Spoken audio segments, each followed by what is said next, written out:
Millions of peaches. Peaches for free. Millions of peaches. Peaches for me. That's right. You're back. Episode 8 of The Bros Watch The Expanse. I am the guy on the left, better known as Tim, and I am joined by the blonde guy, better known as James. Yep. Thanks for everybody sounding off in the comments last week. Everybody was really getting on my case about being real hangry. Yeah. But in my defense, They were also getting on your case about how scientifically wrong you were. Nah. Get out of here. That's not. Let me defend myself. Well, that's just false. But let me defend myself on the other part. Yeah. All right. Let's hear it. The reason I was unhappy with Naomi, and she definitely redeemed herself this episode, 100%. But she had always been like a badass, like technical whiz too. But like would think clearly a lot of times. Well, and she did think pretty clearly. I know. But the whole Philip deal, up until the time she airlocked herself, yeah, she like her brain turned to mush or something. I don't know what it was. Now the thing is, I will say we've all had those moments where we get too emotionally invested in something and we do a lot of dumb things, and then you look back at it and you're like, "Why did I do that? I'm smarter than that." But anyways, we're back. This one was called Hard Vacuum. So where shall we begin? Well, the first note I have written down is just peeing, LOL.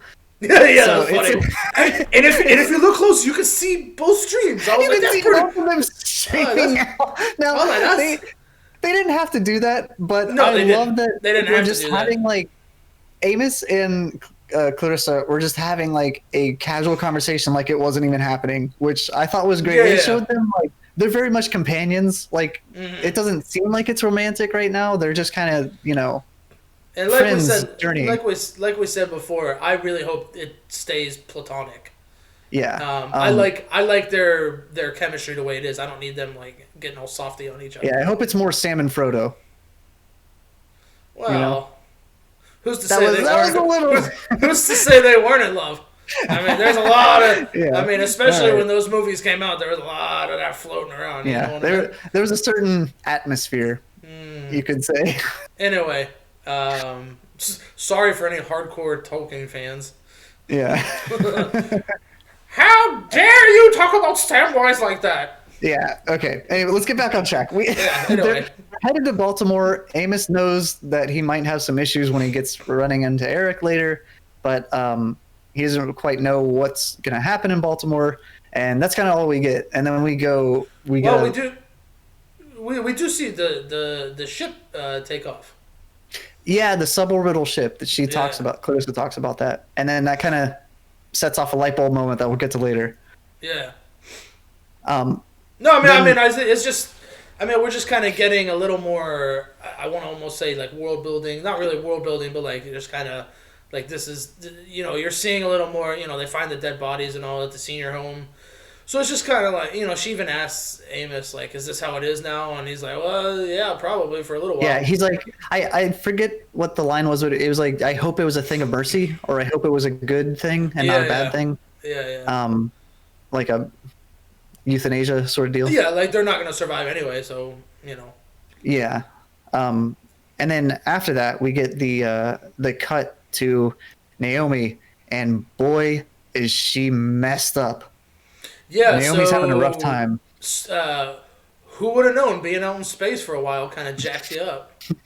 Yeah. So not only was she dealing with the asphyxiation, she had blood vessels hemorrhage all over her body. It looked like she had exposure sickness from the radiation. Her left eye as well. Both of them. But her left eye was noticeably like dark. I don't know who did the makeup, but damn, that looked good. Like it didn't even look like a contact. It just looked like it was in her eye. So whoever did the whole makeup for Naomi, great job. Yeah. But like we get her just literally trying to breathe and like reset herself, and then as soon as that happens, she immediately goes back into like fix it mode. She was like, I need to. Right. I came over here for a reason. I'm not just gonna die and like sit here. I have some things that I need to do, or this is gonna kill someone. First of all, Where was Marco and them hiding all this shit that all this stuff that they put in the the chest of Oka? Well, they had a whole navy. They had all the Martian stuff. Like, Bro, that's a lot of wiring and mining charges though. Like, I don't know what those are. I mean, it looked very complicated.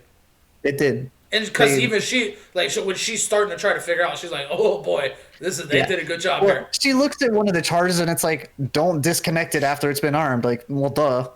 Yeah. Yeah. I mean, it's just her like having a bad time for the first scene, and then we cut to Holden and.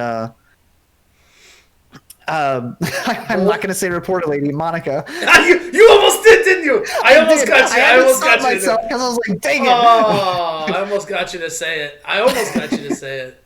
And Bull on the ship. Before the season's over.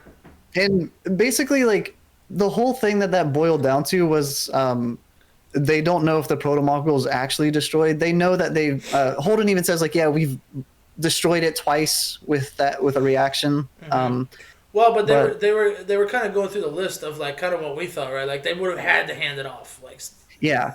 And someone said I didn't actually go back through the episode. Someone said in one of the subreddits that one of the missiles was a blue flame, and if that's true, then that's like a signal, like you get the proto-molecule blue. We'd have to go back and really look at that. Well, that means that it's a fusion missile, so it can go pretty long. But what I'm saying is we'd have to go back and you'd have to go frame by frame and look at that. Probably, yeah. I don't have those capabilities. I could barely host this damn podcast every week. Yeah, I might be able to look at it on the TV. Right. Gonna press my nose to the screen and see if it's the different color. Yeah. So what happens after that, Tim? After the Holden, is that when? Yeah. Wait, hold on. Where do we cut next? We go to what's his name? The software engineer dude, or the business or whatever the hell he was before, who's now the leader of the world. No, I think what I have written down here is drummer and the crew. They're is that salvaging. not next? Yeah, so they're salvaging. They're obviously not happy. Oh yeah, okay, yeah. You can see that like the tensions between the crew are rising a little bit, and then this bitch sits in drummer's seat. Oh, she takes. I remember. I did remember that. I was like, oh no. I was like, I hope that Cruz is like, hey, she might try to kill you. Like someone warn drummer. What is her name? Like, but she's been. Hold on. I'm gonna look it up.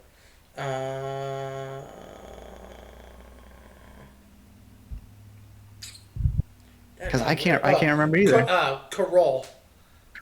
Yeah. Yeah, and she gets like she's been getting increasingly like crazy aggressive. Yeah. And this episode, she's like the crazy matrix is off the charts. Yeah, I think that was the end goal for Marco swapping crewmates is to eventually have them be the captain of whatever, because then you have complete control instead of not knowing if this faction is going to support you. Well, and but she's also like she's not just following Marco, you know what I mean? Like she's into it. You know she was there at the start with Sin, so like she's like brainwashed big time. Yeah. But Sin wasn't like Sin wasn't like Sin. You know, he went along with it, but he still had his own ideas and everything. She's just like, she's she's like whatever Marco says is the truth. There's no getting around that. Yeah. But yeah, and then we go to a nice little touch. This is probably in a few episodes before, but I noticed that the city was named Lovell City, as in like Jim Lovell. Which city from the Apollo, huh? Which city was this? Luna. Oh, I never even noticed that. It was written on one of the facilities, and if you don't know, he's from the Apollo missions, so it's a nice touch. He never actually got to the moon, due to Tom Apollo Hanks. 13's due to Tom Hanks. Tom Hanks. But yeah, it was a nice little touch. Like he finally got his spot on the moon, which was Okay, yeah, nice. I didn't even notice that, to be honest with you. But yeah, we get a good speech there. Yeah, I was like, this dude was like selling. What was he before? He was walking with eighth graders or something, you know? Yeah, he was like on a field trip or something, and this guy's like, now he's the leader of planet Earth, and he's out here giving a banger speech. I know, like, I was hoping Abasolo would just give him like a little 5 second, like, look, you can be shaken in your boots, but you have to be confident when you go up there. Yeah. He didn't. Apparently, he did not need that. No, I think she did, because they say afterwards, like, you know, because he comes off stage and she basically is like, that was what they needed to hear. You know, the people needed to hear that. They needed to see you be like a strong leader and all this. You know, so, I mean, props to his speechwriting team. That was incredible. Yeah. Dude knocked it out of the park. Yeah. So after that, we go back to Peaches and Amos, and they have made their way to Baltimore. And one of the I knew Amos was gonna do this, but as they're walking up the stairs to get to Eric, he sees like this box of tequila, and then further up there's like a thing of bourbon. He's like, oh. And the guy's like, all right, let's go, buddy. I know what's going on here. Keep walking. Yeah, no. Yeah. And that was, I think it was like an interesting little, I guess, kind of dialogue type scene where Amos is like, dude, this place is like, it's trash. Like, it's done. Yeah. It's done. We see that they got hit by the tsunami, and, you know, it's just underwater. I mean, he literally says this place was a dump before, and now it's way worse. Like, and he's kind of saying like, hey, you know, we need to get to what was the name of the island? It sounded real familiar, like it might actually be a real place. Now. It probably is a real place. Yeah, it was some with a W or something. I gotta write that stuff down. Weiskopf Island or something like that. But anyways, it sounded familiar. Like maybe I've heard that before somewhere. Okay. But, you know, someone's going to look up and leave a comment and be like, you idiot, that's a completely fake place. I'll be like, yeah, okay. it's Peaches Island. Like, yeah. Anyway, what was I going to say? Damn it, what was it? Oh, yeah. And so he's basically saying, like, hey, we need to get to this place. And, like, and he's like, well, what's in it for me? He's like, getting off the planet? He's like, bro, I'm not going anywhere. Yeah. This is my spot. This situation just got better for me. Like, yeah, like, this is my spot, dude. Like, what are you talking about? Yeah. And so, I think it's interesting. I guess maybe he thinks that he's going to seize more power, maybe. But Amos is kind of like, bro, look. Like, this place is destroyed. Literally just look off of the roof that we are currently standing on. Right. Yeah, like, it ain't great down there, buddy. Yeah. Like, what is there for you to take control of? Yeah, I mean, that's a good question, because like you're stockpiling food and rations and everything. How long is that going to last? Well, he also, I think he at some point said like, how long can you keep them out of here?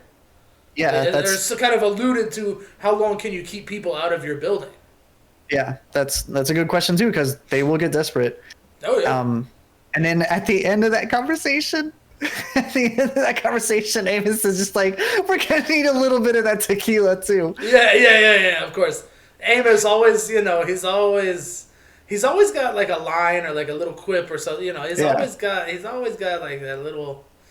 He knows what he wants, and undisputed best character in the show.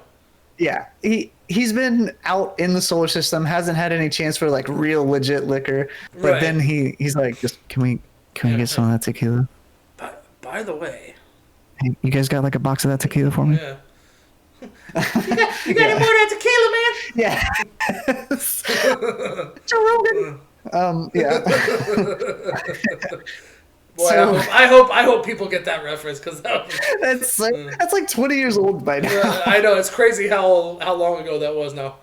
All right. Anyways, back on track. Yeah. Next, we go to Avasarala and a few others in the meeting. They're congratulating Mr. New Secretary General on his speech. It's Pastor, isn't it? Isn't his name? Yeah, Pastor is his name. Yeah. E, not O. But yeah, they're congratulating Pastor, and then they have a discussion of like, here's what's going on, and he eventually gets to a very intelligent decision of like, we can't be reactionary. We have to do something. We need to have some plan of action instead of just waiting for Marco. Yeah. Like he's actually showing a good amount of balls here. Like he's he's really like, for a guy who literally should not ever be in the place he's in. It's actually being like so far he's doing really good. This is why we need more teachers in the government, right? We get a really good back and forth between the Admiral and Avasarala, and Avasarala showing some really intense growth here, because in the past seasons, I don't think she would have said and done what she did. I think she would have been like, yeah, let's attack Palace. Right. But she's finally seeing her enemies as human, and I think that's in large part due to people like Bobby and Holden and others that she's worked with, and Naomi even. But is it that, or is it just her?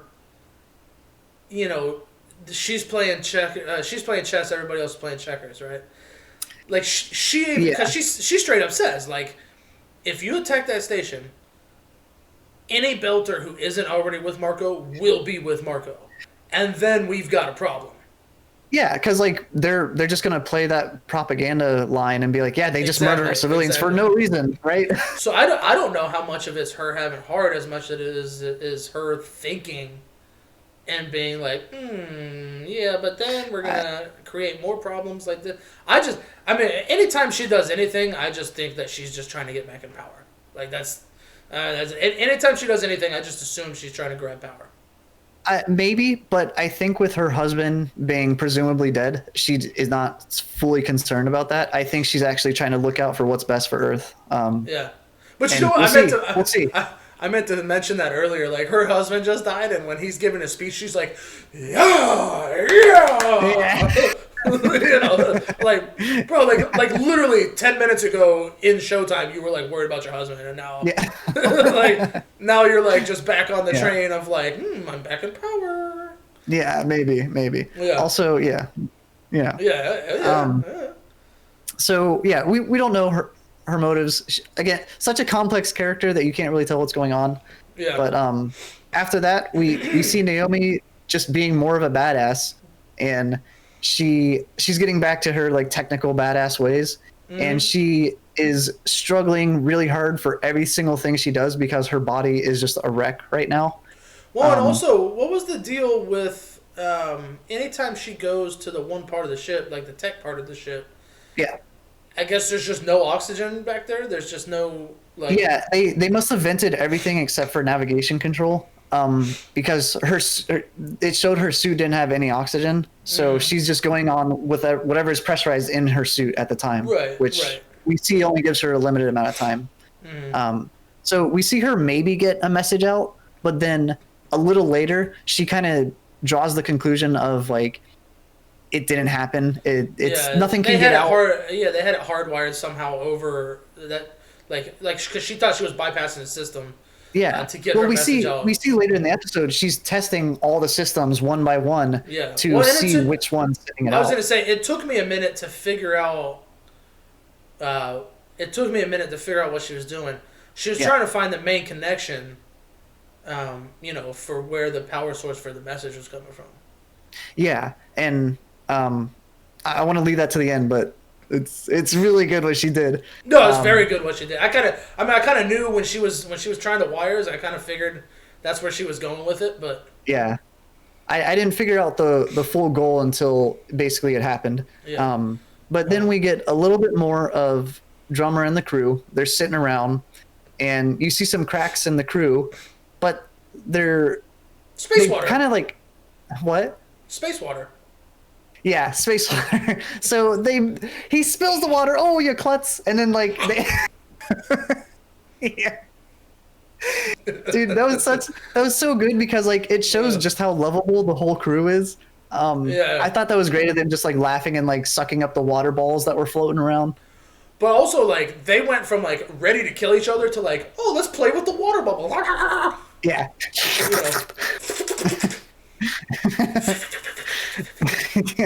Yeah, that was good. There wasn't much in that scene in terms of the rest of the plot, just showing them like they're obviously fighting about this idea and struggling with the idea of being scavengers, but they're still like together as one right now. They're still one crew. Right, right, right. Yeah, and I guess kind of we kind of forgot to mention because kind of while all this was going on, they receive the fake message from Naomi, and at the same time the Razorback also gets the fake message from Naomi, telling them to come to the ship. And earlier in the episode, she says like it's got a proximity Detonation. Proximity detonator on it. Yeah. Yeah. So that was kind of all yeah. happening at the same time here. Yeah, it does. And then right after the water scene, we get some real racist shit from the Admiral. Just he's talking. Oh yeah, he was like, I'm Belters. So what are you? Just kill them. They're not real people. Like just kill them. Yeah, why do we care about them? Yeah, so like that's the whole thing that has gotten them into this issue in the first place is not treating the Belters like they're full people. But I also think too, I think it is part of that kind of like UNN mindset of like we're the top dog, and if you come at us, like we're gonna put you down. So I think it's a little bit. I think it's a little bit of both. Like, hey, they messed with us, like we gotta squash them. We can't be having any of this. And I think that's probably a holdover within that military from the Martian War days, where they were essentially like, hey, if Mars comes at us, we gotta go back even harder. And they still have the numbers that, like, they dominate the solar system still if it gets into a war. And the only way that the belt is going to win if they unite everyone plus a little bit of Mars. Right, right. So right after the racist stuff from the Admiral, we see the sequence where Naomi's going through and testing all the power lines. And that was another scene like back from episode 4 where it just got my heart pounding. Her just like scratching every time she went into the airless section of the ship. I don't know what they did with like the music and the framing and everything, but it was just a really solid scene. Yeah. Well, I mean, again, 100% turnabout redemption for Naomi in this episode. Yeah. The end of last episode and then the whole episode 8 that we had. Yeah. She definitely was back to her old like powerful self. She's back on my side now. My good side. She's back on my good side. After that, and I think it ends. I'm pretty sure it ends with her just. She's still counting the sequence to herself. She's still repeating it, so she has the timing right, and you can see her just kind of turning the power on and off, just kind of pulling that wire. And we don't get the full reveal until later, but you can kind of see what's going on. Yeah, you kind of guess what she's doing. Yeah. Yeah. And then this was such a good scene where Drummer actually gets told that Naomi was dead, and Corral. The McGlintons is gone. The McGlintons is totally gone. She was just crying in 0G and just chugging the alcohol. She did a good number on that bottle too. She was gonna clip Corral if her crew member didn't step in. She was like, she had her hand on her gun. She was gonna kill her right there. Yeah. And I kind of wish she would have. What did she say? The famous drummer Temper. Yeah, the famous drummer Temper. I don't think she knew she was about to get killed though. I think she just thought she was angry. She maybe had a good idea. Maybe. We'll see. I mean, I want Drummer to kill her. I want her to get some redemption. Yeah. Or vengeance, rather. So I guess the last stuff that we end on is just the they kept playing it into the credits, and I love that because there was like no music. It was just the transmission. You got to hear it. Yeah, you got to hear it. Yeah. Just again, Naomi being a badass for this, just getting that transmission right. Loved it. And it was just like, it was like I'm in control. Tell James Holden I'm in control. This is Naomi. I'm. Or what was it? No, it was. Tell James Holden I'm in navigation control. I think. No, right? It didn't say navigation, but I think it basically says like. It wasn't exactly the same each time, which was a good touch too. Like she didn't get the timing perfect. Yeah. So I mean, but essentially just saying like, this is Naomi. I'm in control. So if anybody is relaying that to them, hopefully, because then right at the end it pops up on Oksana's whatever on the ship with Drummer and them. Yeah. The phone. I don't. I don't know. Whatever you call that thing. Yeah. Somebody leave a comment and tell us what the hell they call it, because I don't remember. I think they just call them tablet. Yeah, so we just kind of end with that. So that's what do we have? We have 2 episodes left, right? 9 and 10? 2 episodes. We have to see a resurgence of the proto-molecule, right? Like that's got to be the yes, cliffhanger or something. That's absolutely coming. Like it's gonna hit series or some shit like that. So the title for episode 9 is the island that I was trying to remember the name of. It's Winnipesaukee. Okay. Yeah. I told you it was something with a W. Yeah, you had that part right. Yeah, so next time I went Weisskopf. Weisskopf. Weisskopf is what I said. I don't know why. Yeah, all right, Himmler, calm down. All right. The island Weisskopf? Stop that right now. No, man. No, Winnipesaukee, so that's where they're going. Which, that's why it sounds... I almost want to say that is a... Was that near you? Was that near, like, New Jersey? Like, where was that? Yeah, it's got to be. I mean, I think... What did she say? It was off Vermont? Is that what she said? Or somewhere near Vermont? Is that what she said? Is it real? Is it a real place? Because I feel like it is. There's Lake Winnipesaukee Islands. Yeah, that's probably it then. Huh, Where's that in New Hampshire. New Hampshire. Yeah. That sounds about right. Yeah. All right, cool. Anyway. Yeah. Probably a big pond hockey town or something. Anyway. What was that? Was that English that you just said? Yeah, pond hockey. What is that? Pond hockey. You play hockey on a frozen pond? Oh, I thought that was POM. I was like, what's palm hockey? All right, that's enough silliness for this week. This has been Guy on the Left and Blonde Guy. Yeah. Tim and James, for those of you who don't know. This has been the Bros Watch the Expanse. This has been episode 8, Hard Vacuum. We got 2 episodes left this season. That's where we're at. So I don't even want to do predictions. I have no idea what's going to happen. Yeah, I mean we're at a point now where I think for sure.